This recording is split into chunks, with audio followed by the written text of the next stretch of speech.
Hi! So it's another segment brought to you by Matchimi PH, and I'm here to teach you how to do everyday makeup for work. That takes less than just 10 minutes. Para sa mga tanghali magising dyan, this one's for you. Okay, so we start off with your bare face. And the first thing that you have to do is you apply moisturizer. So this is very important, no, na bago tayo maglagay ng kahit na anong makeup is that we moisturize. So any moisturizer that you're using will do. So this will prep your skin for the makeup. So just put little dabs, little amounts lang, like that. Yan. There. And then, you spread it. Oh, very, very, very easy lang. Yan. So that your skin will stay supple throughout the day. Para kahit ang puso mo, tuyong-tuyo na sa kakabigay ng pagmamahal na hindi naman nasusuklian, at least, ang ang skin mo, ay never magdadry. So, very quick lang. And then, you're done. So, we're ready to put on the rest of your everyday makeup. Okay, so ngayon tapos na tayo mag-moisturize, we move on to the next steps. So, dahil ang pupuntahan mo naman ay trabaho at hindi naman JS prom, we're gonna make this tutorial very, very easy. Something that you could do na 5 minutes, tapos ka na agad, especially when you're running late for work. So, since kakalagay lang natin ng moisturizer and then we have to let it set bago tayo maglagay ng kahit na ano pang makeup sa mukha, we start off with your eyebrows. So, ang pinaka-importante sa lahat, mawala na lahat, wag lang ang pagkikilay. So, for all you ladies there na magaganda ang kilay, then good for you. You don't have to spend so much time. What I usually use, which is perfect for every day since it's easy to apply, plus it sticks the whole day. Kahit na iwanan ka na lahat ng boyfriend mo, hindi ka iiwan itong pangkilay na to. So, I'm using the ELF Eyebrow Treat and Paint. So, it's a brow brush that's very, very easy to use, very quick, and talagang maaasahan mo siya to last throughout the day. So, ayan. Very, very easy to use. Para ka lang nagdo-drawing. So, at least ito, pag nag-drawing kami kalalabasan, hindi kagaya ng plano nyo ng mga barkada mo, hanggang drawing na lang. Hindi natutuloy. So, to start, so, I'm gonna have to use a different mirror, diba? So, you just have to draw it with very, very light flicks. So, susundan mo lang yung outline ng kilay mo. Tandaan, ang ina-achieve mo ay kilay at hindi bigote. So, dapat hindi masyadong makapal. See? Then, we move on to the other one and hopefully magpantay. That's the struggle. One eyebrow comes out really nice. And then the other eyebrow, talagang hindi lang siya nakikisama. We just fill out that. Sorry. Take two. Wait.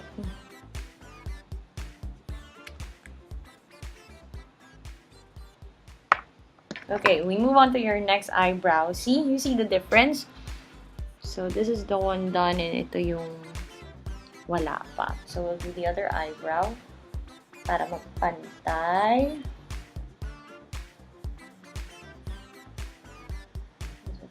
Brush. So, hindi na talaga ako nagsasalita kasi nagko-concentrate ako. Okay. Follow the shape of your brows. Good. See?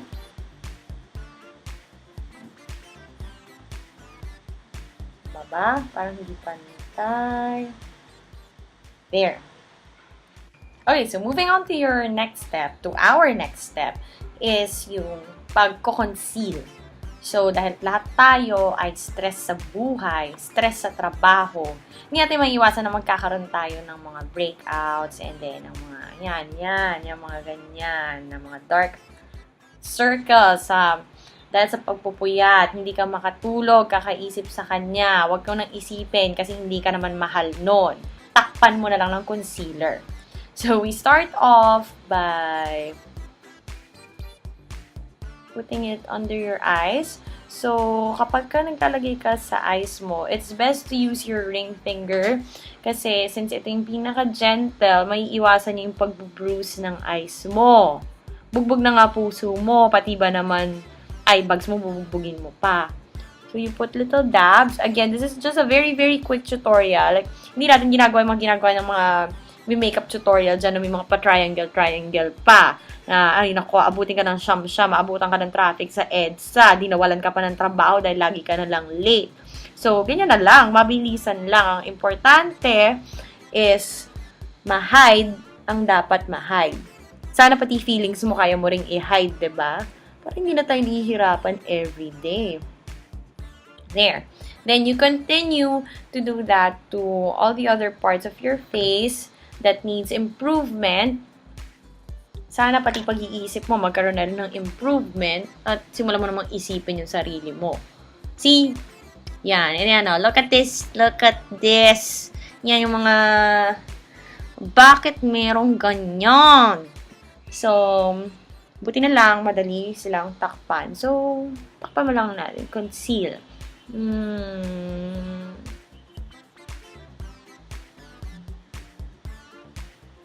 Yan.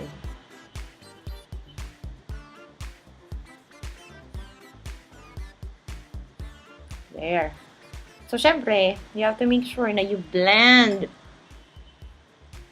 You blend para hindi naman mukhang meron kang nilagay na kung ano sa mukha mo. There.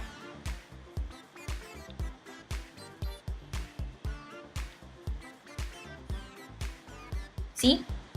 So, it may still be a little obvious, but at least it's not as obvious as before. Para lang siyang nabura, parang wala lang, 'di ba? Sana ganyan din kadali burahin yung mga alaala, para mo lang pinapatsian ng lecheng hayop na 'yan. So, continue tayo. Ayan, mga bakas ng stress.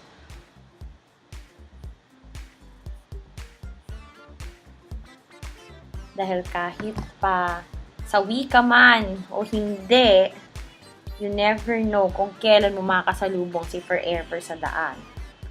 And it's always good to be prepared to meet destiny, sabi nga nila. Wag kang hopya!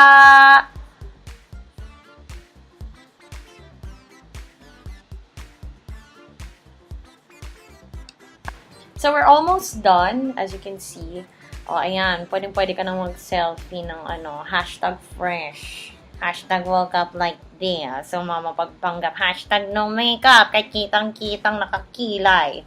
So, since you don't want to look like a walking zombie in your office hallway, lalo na naman ka ng fluorescent light. So, you could put a little color on your cheeks. Now, I really, really prefer cheek tints kasi they look really natural and again, it sticks the whole day. Kahit makipagbalyawan ka pa at makipagdigmaan ka pa sa kakasakay sa MRT at kahit hulas na hulas ka, at least rosy cheeks ka pa rin, mamula-mula.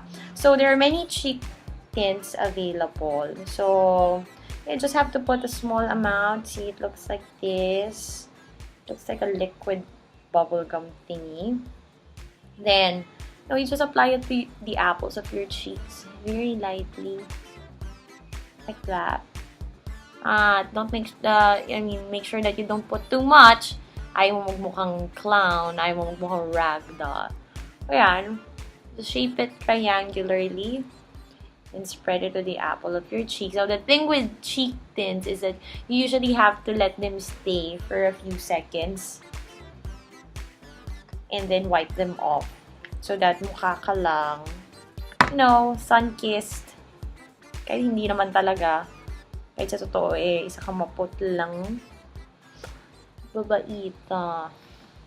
Okay.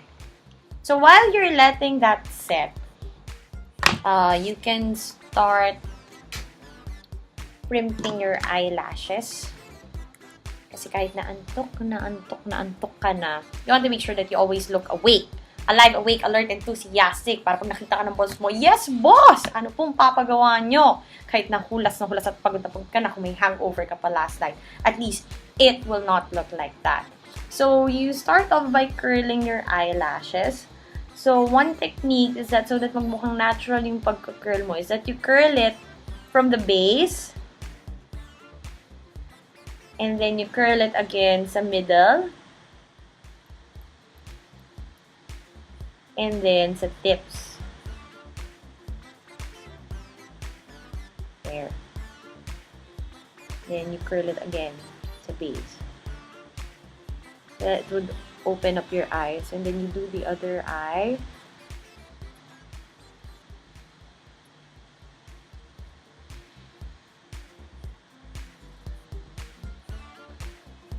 This is awkward.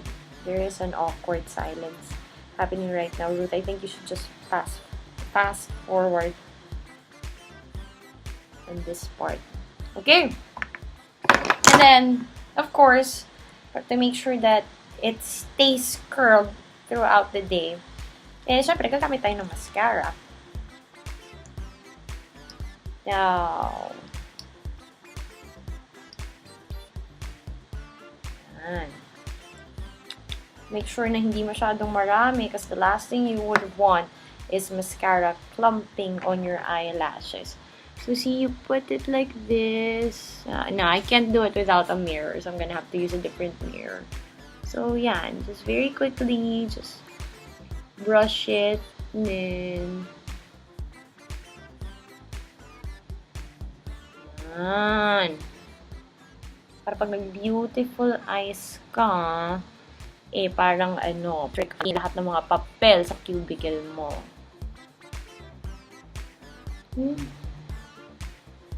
So, sa gilid. Put it like that. You can wiggle, squiggle it so that most of the product magsisettle sa bottom. That would give the illusion of thicker lashes. Actually. See? I don't know if it's obvious, but yan. Para pagkagaganyan ka na. Para pagka lumingon si Crush, oh, beautiful eyes. Hi, Crush. Ganon.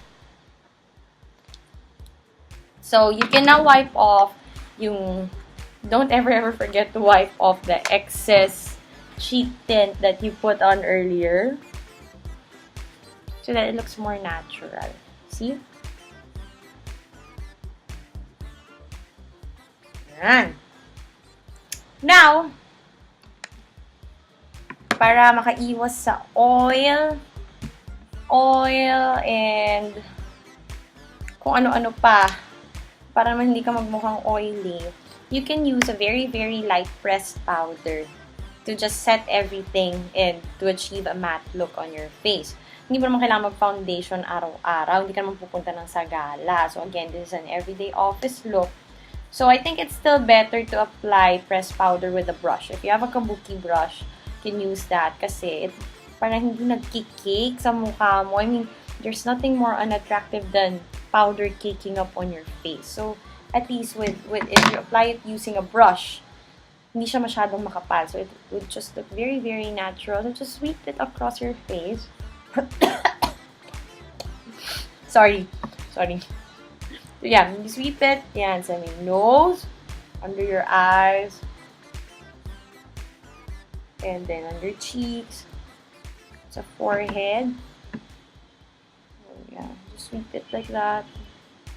See, sa may ears mo. Just very, very quickly. Dahil malilate ka na sa trabaho. And make sure to, again, apply it on your neck. Unless, gusto mo maging choco na gata sa puti-puti ng mukha mo at hindi naman pantay sa liit. There! Okay. So, we're almost done. Now, usually for work, I would recommend that you use a neutral colored lipstick. Pero kung gusto mo talaga at bet mo talagang umeksena sa work environment mo, I mean, red lipstick isn't so bad. Some people just use it for nights out, but I don't know. I mean, like, red lipstick just makes you feel instantly powerful, diba? So, depends on your preference, but I really, really prefer putting on red lipstick for work. So, we're almost done. Okay, so we're almost done. So, we go on to the last part is yung lipstick nga natin. Now, I would usually recommend a neutral colored shade for work. Pero kung gusto mo talaga at bet mo talagang umagaw eksena sa opisina nyo, why not put on red lipstick? I mean, if it's what makes you feel most beautiful, then go for it, girl. But I would recommend like a darker shade. So, something darker, maybe, para naman, huwag naman yung pokpok red, please. I mean, it looks nice from time to time. Pero, you know, especially if you have meetings. So, you tone down to warmer colors. Now, here's one trick that I've learned to get the perfect Cupid's bow. You know, dito mo na napakahirap i-shape.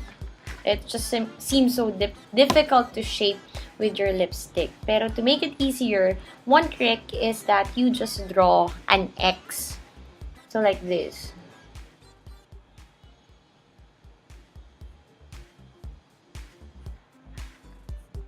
See? I look like a kabuki though. So yan. Yung ex mo, dapat mong kinakalimutan. Yung ex-boyfriend mo, dapat mo na yung kinakalimutan. Pero this ex,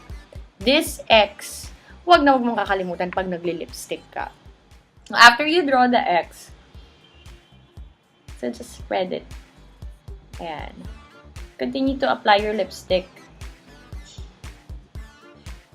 And then just follow the natural shape of your lips. Huwag ka namang susobra.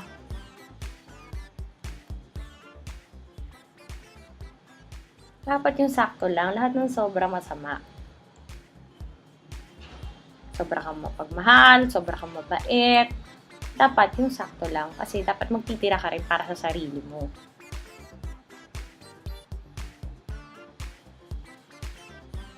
There. So, now that you've done fixing your face and deceiving the whole world, that you actually look like this, when in fact, you actually look like this. So you're now good to go. So I think the next thing we do is that we fix our hair. So we'll go on to the next part of the video. Okay, so we're done. So ready ka na humarap sa traffic sa EDSA. Pagka hinahangin, just do that. Ayan, para ka nag-correct. Para ka nag-correct. Bye!